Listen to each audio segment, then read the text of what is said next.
Hey guys, it's Jonathan here, the founder of the SaaS Consultants. And today I'm going to be going over how I, as a CMO, scaled CrewHome app from zero to $1 million in ARR in about 5 months. If you're interested in connecting with me, you could find me on Instagram. That's where I'm the most active at jonathanwang.io here. And yeah, let's jump straight into it. So we did raise a seed round, but the first thing to bear in mind is that we had to get to about 100K ARR first to prove this out and show to investors. So that was done by me leading the growth through a very RevOps oriented model and biz dev.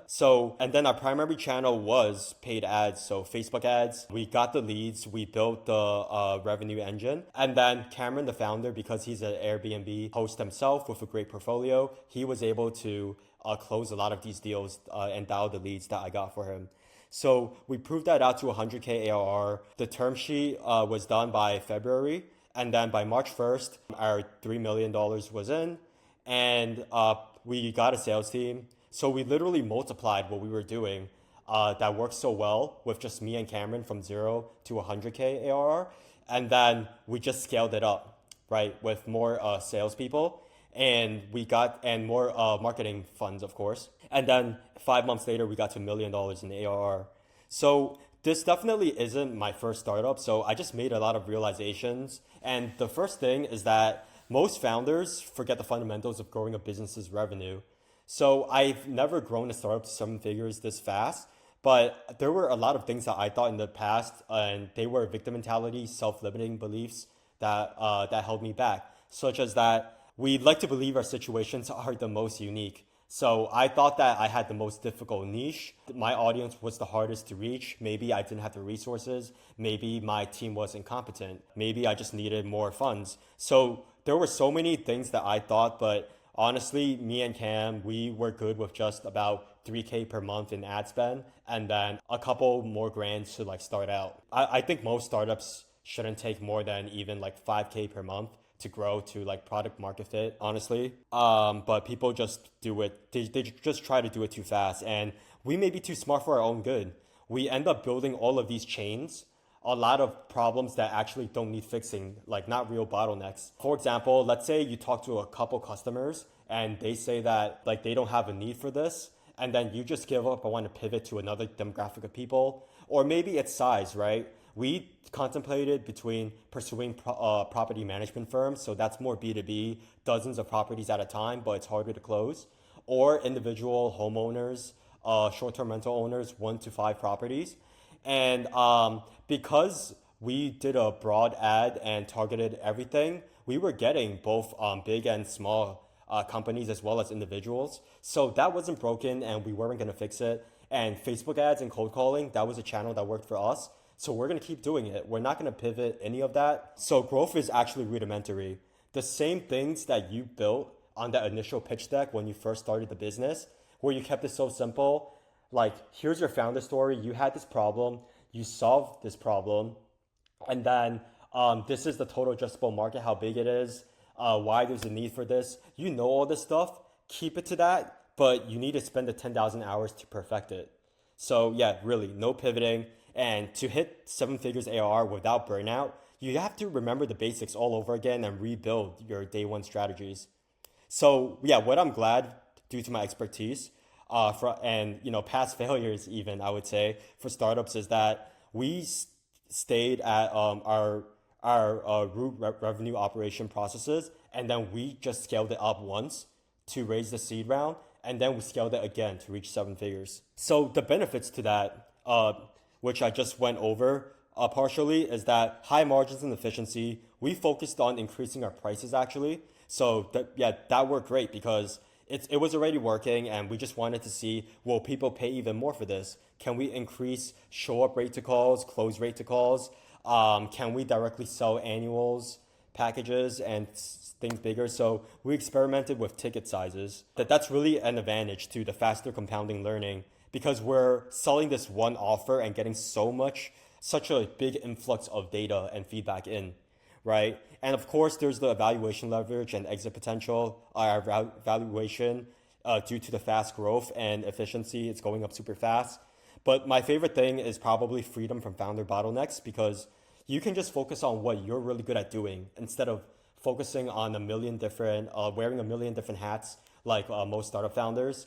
For example, what I'm good at is RevOps and growth. So I did that, and I honestly spent most of my time on the paid ads and marketing, which I loved. And Cameron, who's great at cold calling, doing sales calls, as well as playing golf, that's what he got to focus on too. He wasn't partially like on the tech and spending hours on operations as well. He was able to delegate the work because we had it figured out that simple and we have flawless processes.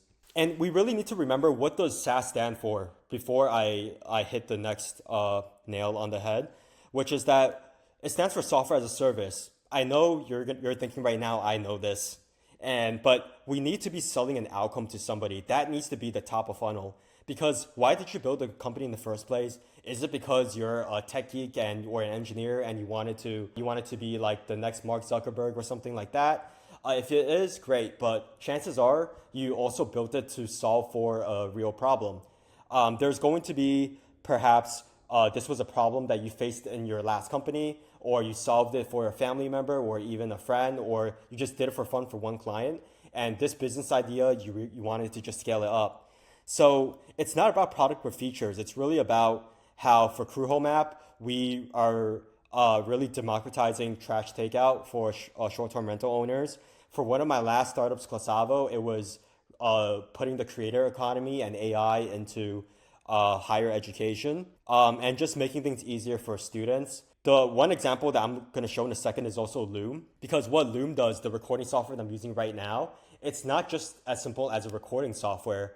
They are saving you hundreds of thousands of hours for employees by sending a Loom to each other in a very efficient manner, instead of taking a million meetings, which also energy levels are finite, right? Like, I'm an introvert. If I do 3 to 4 deep meetings per day, then I'm probably already burnt out to do deep work that I actually need to do.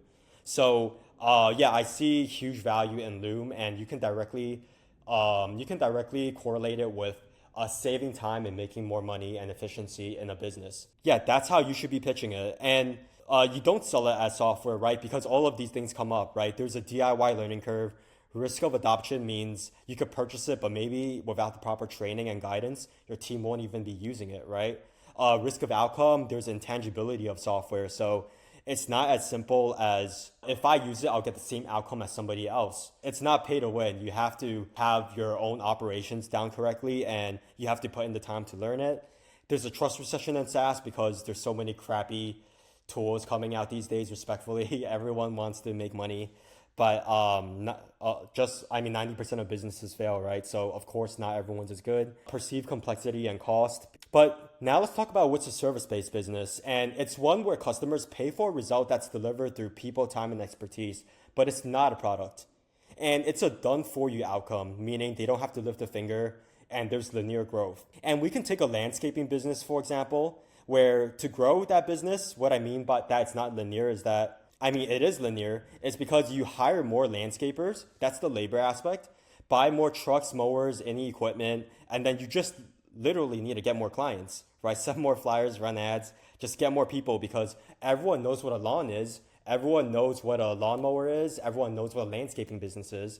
And everyone knows the problem that they need the grass cut, and these guys do it. So the good thing is that for SaaS, there's exponential growth where the software, it's almost, to a certain extent, I guess, like it seems like it's infinitely scalable. And it's done for you for the landscaping business because they don't have to lift a finger. Like, your grass gets cut.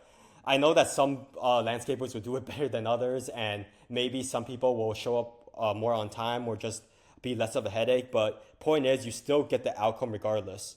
Yeah, so service-based business versus SaaS business. If we talk about this B2B sales funnel here, these 4 core steps stay the same. But inside it, that's where like the awareness for Loom, it changes, because in tech, you're building something innovative.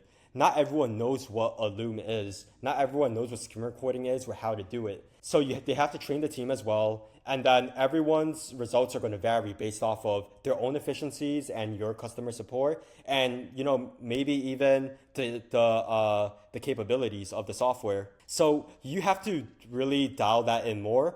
Perhaps both of you guys, if you were to run paid ads, you would be doing the same thing. But you have to kind of nurture them through the marketing and sales process, what Loom is and how they're going to yield a result, right? But that's why I like booked call funnels the most, especially if you have, if you're doing like paid ads, because you need to spend the time in step, all three, 1, 2, and 3, to pitch them an outcome, and then on the 30-minute sales call, you justify the value of it, how handle all the objections. You can't go back and forth, through email or text over something like this. You need to handle every single objection and help them make a buying decision. So if you're doing a B2B funnel, then you should definitely be really getting them on a face-to-face Zoom call, sharing your screen, showing them how the product works, but really, really drill in the outcome that they're going to get as the forefront of it, and let them ask the questions about the features themselves when they're confused. But don't get on a call and then just run through, these are the 5 features that we have. You could do this and that. Do you want it? Because that's really how you don't get sales. And no one wants to pay for software, or pay a high price for it. Yeah, so, and then finally, to make a decision, that's where after maybe you could do a 2-call close. And a lot of you will say you already know this, but here is some of the companies that I've consulted, such as, let me zoom in to Chaser here. So one of the things that Josh said to me initially on our first call was, why should we do paid ads, Facebook ads? We spent 5 figures on it already. And how could it be profitable if we do $7 per month per user for our Slack add-on tool? Because if it's going to be, let's say, $150 to book a call with a client, and then your call close rate is 1 in 4, then that's $600 to close, 1 to 2 digits per month. That's definitely not nowhere near the right payback time for the ads. So what I told them is that definitely you don't want them to self-serve and get started, because it's harder to prove to them, what results they're going to get. So I would really compare this to a similar pitch as Loom, where you're saving them so much time and their employees are getting so much work done with this productivity and project management tool. And then you will in turn make more revenue. So top of funnel, that's what we're doing on the ads. An outcome-based approach. You make more money and you save more time. And then the audience who we're targeting, now that they're more aware of the problem and the solution, it's going to be companies bigger employee size, right? So we prefer people with at least double-digit employees. That already takes it to $70 per month. And then we started selling quarterlies or annuals. So you see here, he has 2.7K close, 6K close. Of course, he offered a free trial too. But for even a tool like this, we were able to do it for Chaser. And I wasn't a CMO for this company, simply paid ads and sales consulting. So even by really part-time, a couple hours a week, I was able to help them revamp the strategy. And paid ads now, it's not a immediate payback thing, but now it's more of like a couple of months, like a quarter payback time. And you can see that for Refer Me IQ2. This is a referral automation software. We targeted accounting firms and financial advisors. So we used to do $350 per month as the lowest price. But after we got the right ICP coming in through a video ad explaining what the software does and how it's going to get them, 30 more referrals to their firm per month, we were able to, tie it to a revenue outcome. And we have 30 minutes on the call to convince them that, if they spend at least $1,200, then they can be making 5 times that. So 5.4K close from just 2 conversions here, another 4.2K from another 2 conversions. And once again, this is just part-time consulting. And finally, as an example for Crew Home app, if I scroll back to the top, we spent the time on the calls because people know that they need the trash taken out, but they aren't aware about, the gig runners doing it, just like, the whole creator economy and how our app works. So we do have to handle all the objections. How can we handle objections such as, how will they know that unlike the other contractors that we hired, you take out the trash on time, yada, yada, yada. But we send them a picture just like DoorDash, and they get updates, the customer support. We show them testimonials and proof.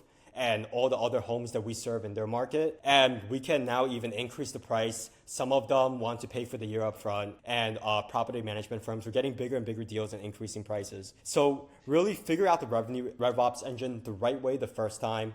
And that's really what I help startups do. So my firm, we've helped over 36 tech companies in general, not only startups now too, VC funded or not. I'm a CMO for multiple startups such as Crew and even 9-figure companies such as Spectrum VoIP. So if you are interested in working together with me or just connecting, I love meeting other entrepreneurs, definitely leave a comment. You could ping me on Instagram or LinkedIn, and then let's chat from there.